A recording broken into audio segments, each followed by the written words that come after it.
Assalamualaikum warahmatullahi wabarakatuh. Halo Bu Erawati dan juga teman-teman, apa kabarnya? Pada kesempatan kali ini, saya Robi Malik Chandra Sudrajat dari kelas 107, nomor siswa 2097761 dari SMA Taruna Nusantara. Pada kesempatan kali ini, saya akan membuat sebuah percobaan, yaitu bagaimana cara memanfaatkan limbah cair deterjen sebagai sumber energi listrik alternatif. Pastinya penasaran kan bagaimana sih deterjen bisa digunakan untuk menghasilkan listrik? Kalau penasaran, yuk kita simak videonya. Nah, pemanfaatan limbah cair deterjen sebagai sumber energi listrik alternatif itu merupakan judul dari percobaan kali ini. Pembimbingnya Ibu Erawati dari SMA Taruna Nusantara. Jadi, latar belakang dari percobaan kali ini berawal dari rasa keprihatinan saya terhadap banyaknya sungai di lingkungan kita yang tercemar oleh limbah cair deterjen. Dan ini sangat mengganggu ya. Sehingga dalam percobaan kali ini, saya menentukan rumusan masalahnya adalah bagaimana cara mengubah limbah cair deterjen penyebab pencemaran lingkungan itu menjadi sebuah energi listrik alternatif yang bermanfaat bagi kehidupan. Sehingga berdasarkan hasil kajian literatur saya, hipotesisnya adalah limbah cair deterjen dapat diubah menjadi sebuah energi listrik alternatif atau terbarukan dengan cara menjadikannya sebagai elektrolit penghasil energi listrik berdasarkan prinsip sel volta atau sel Galvani. Jadi nanti kita akan melihat bagaimana sih prinsip sel Galvani itu untuk menghasilkan elektrolit yang dapat menjadi sumber energi listrik. Next. Berikut data yang berupa rangkuman dari pengumpulan informasi seputar perterjenan yang telah saya lakukan di dunia maya. Di antaranya, terjen itu mengandung senyawa ionik seperti Na2SO4, Na2CO3, dan NaHCO3, yang mana kita ketahui bahwa senyawa ionik ini mampu menghantarkan listrik karena dapat menghantarkan elektron menuju elektrod atau serah terima elektron, sehingga dapat dikatakan bahwa senyawa ionik mampu menghasilkan listrik atau dapat mengalirkan arus listrik.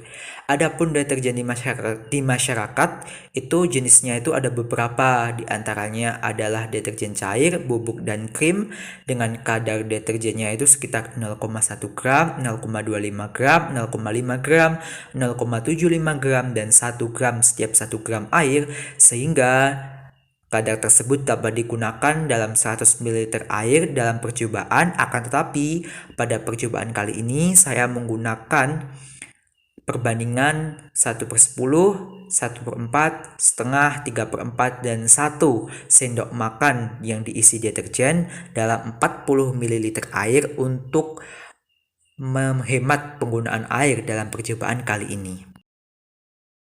Adapun bahan-bahan yang digunakan antara lain deterjen cair, bubuk, dan krim, kemudian ada arang batok kelapa yang ditumbuk menjadi bubuk, kemudian ada abu sekam padi, dan juga ada zinc elektrod dan Cu elektrod.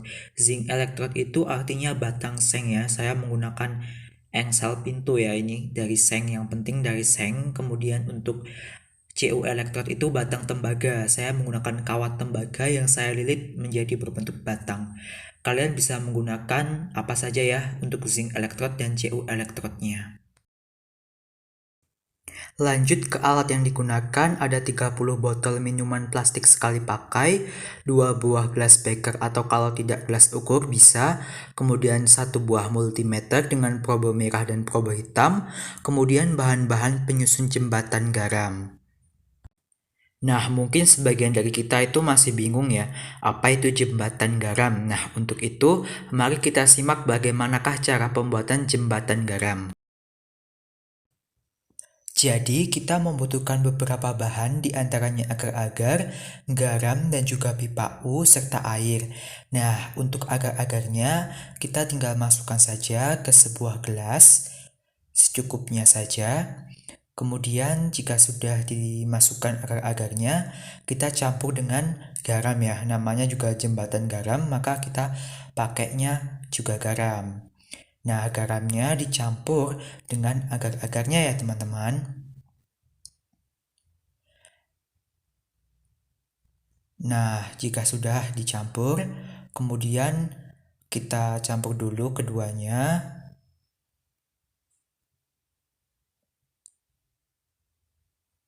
Lalu kita beri air. Saya menggunakan warna merah ya. Untuk warnanya bebas menggunakan warna apa saja. Kemudian kita aduk-aduk ya. Jangan dicicipi ya. Kalau dicicipi asin mestinya. Agar-agar asin.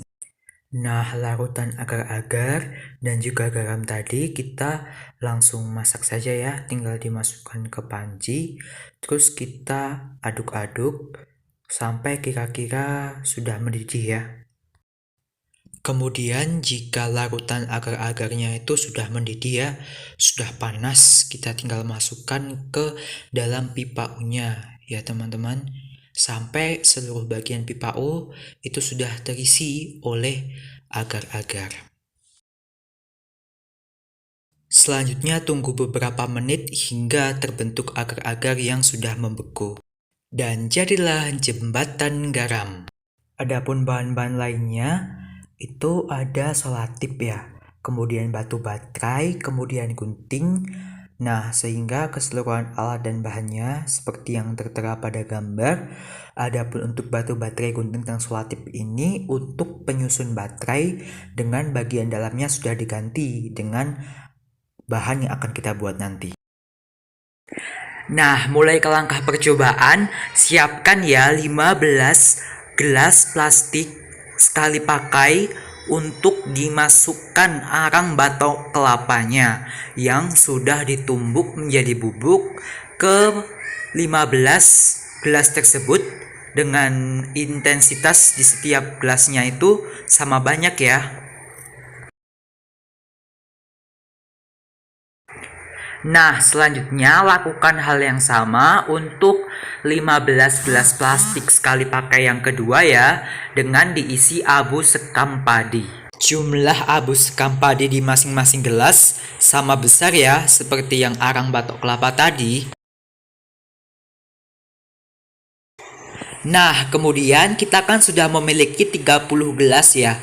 Di antaranya 15 itu untuk yang abu sekam padi dan 15 untuk yang bubuk arang batok kelapa. Nah, kita mulai dengan 15 gelas pertama, yaitu yang menggunakan bubuk arang batok kelapa. Jadi, kita membuat 3 baris. Setiap baris terdiri dari 5 gelas, di mana setiap barisnya kita akan beri dengan deterjen yang berbeda. Untuk baris pertama, kita menggunakan deterjen cair, di mana untuk gelas pertama itu intensitasnya 1/10 sendok, kemudian gelas kedua 1/4 sendok, gelas ketiga setengah sendok, gelas keempat 3/4 sendok, dan gelas kelima 1 sendok deterjen. Itu untuk yang deterjen cair di baris pertama. Untuk baris kedua kita menggunakan hal yang sama sebagaimana baris pertama, namun menggunakan deterjen bubuk. Untuk yang baris ketiga juga sama, tapi menggunakan deterjen krim ya.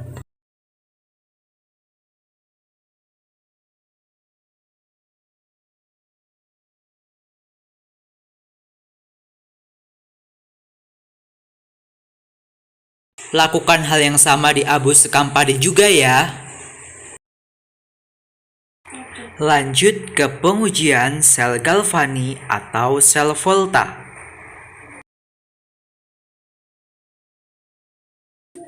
Untuk penyusunan sel volta kita butuh 2 gelas beker atau 2 gelas ukur. Nah, kemudian kita juga butuh multitester atau multimeter. di mana dalam pengukurannya kita menggunakan posisi DCV untuk pengukuran tegangan dan DCMA atau DC miliampere untuk pengukuran arus listrik. Kemudian tinggal diputar-putar aja di multitesternya, probe merah kita tancapkan di bagian merah, probe hitam kita tancapkan di bagian hitam. Nah, jika sudah, kita langsung saja sambungkan ujung dari probe merah dengan batang tembaga atau CU elektrod. Nah, berhubung karena saya pakai kawat, tinggal tancap saja. Namun untuk yang zinc elektrod, kita bisa melekatkannya dengan menggunakan solatif apa saja, asalkan dapat melekatkan keduanya agar tidak putus.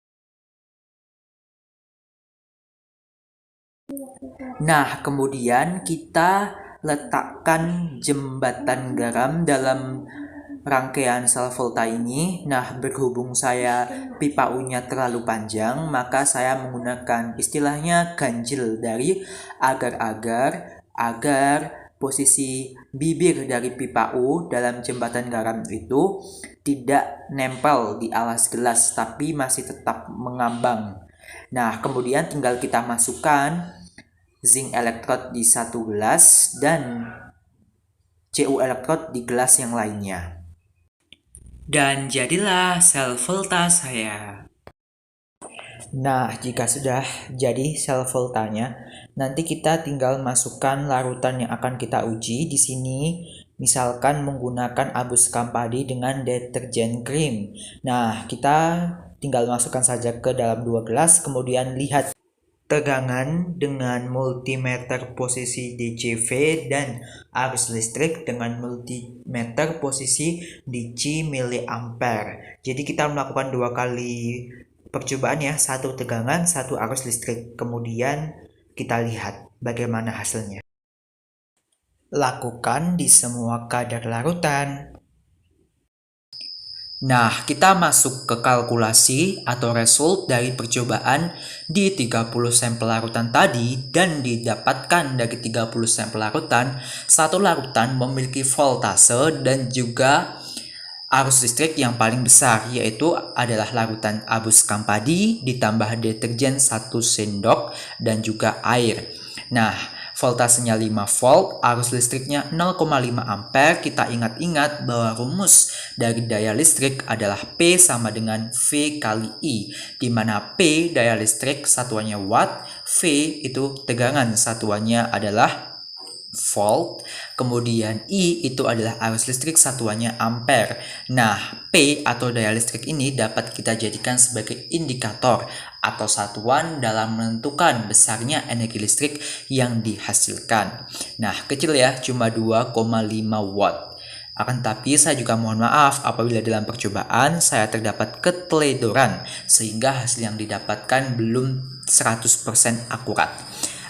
Akan tetapi apabila kita nalar, dapat kita ketahui, oh iya, ternyata yang memiliki daya listrik terbesar itu adalah yang abus kampadi dan deterjen 1 sendok dan juga air. Kenapa abus kampadi? Ternyata abus kampadi itu adalah media yang membuat larutannya itu menjadi lebih pasta dan lebih kental dibandingkan dengan arang batok kelapa. Sedangkan deterjen 1 sendok itu juga adalah deterjen yang memiliki tekstur kepastaannya itu lebih pasta dibandingkan dengan yang bubuk atau malah yang cair. Sedangkan untuk intensitasnya juga yang paling besar, yaitu yang 1 sendok. Sehingga dari hal ini dapat disimpulkan bahwa semakin banyak abus kampadi dan juga semakin banyak deterjennya itu dari deterjen krimnya, maka kemungkinan energi listrik yang dihasilkan akan semakin besar. Akan tetapi juga jangan berlebihan ya. Untuk itu, dalam percobaan pembuatan baterai, nanti saya akan menggunakan larutan pastanya itu dari abu sekam padi dan juga deterjen krim. Nah, selanjutnya untuk bagian dalam dari sebuah baterai, di sini menggunakan batu baterai ABC, itu kita ganti dengan menggunakan larutan pasta dari abu sekam padi, deterjen krim, dan juga air tadi ya. Nah, cara untuk melubanginya kalau pakai gunting terlalu sulit, ternyata bisa menggunakan mesin bor ya. Saya menggunakan mesin bor. Kemudian kalau sudah kita tutup kembali si kulit dari batu baterai yang sudah diisi dengan larutan pasta abu sekam padi plus deterjen krim, kemudian kita tutup dengan menggunakan solatip yang rapat ya menutupnya. Nah, jika saya semua diberi solatip agar semakin kuat, lalu saya sudah membuat rangkaian listrik dengan menggunakan batu baterai yang mana bagian dalamnya berupa karbonnya itu sudah saya ganti dengan pasta abu sekam padi dan juga deterjen krim, dan ternyata dapat menyalakan lampu sehingga dapat membuktikan bahwa larutan deterjen menghasilkan listrik.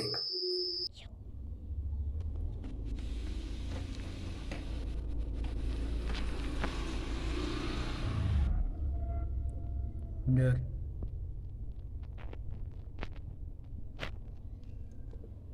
Nah, teman-teman dan juga Bu Erawati, tadi itu percobaan untuk mengganti karbon dalam baterai menggunakan campuran limbah cair deterjen dan juga abu sekam padi.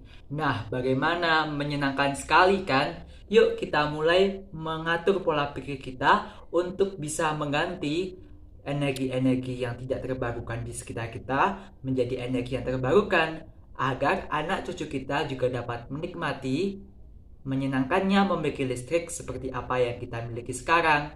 Karena kita ketahui bahwa sumber karbon dan juga seng itu sudah tidak terbarukan. Makin lama nanti mereka makin habis. Dan apabila kita tidak menemukan penggantinya, maka kita tidak punya listrik lagi. Nah, pesan dari saya, mari hemat energi. Sekian, terima kasih. Wassalamualaikum warahmatullahi wabarakatuh. See you in Magelang.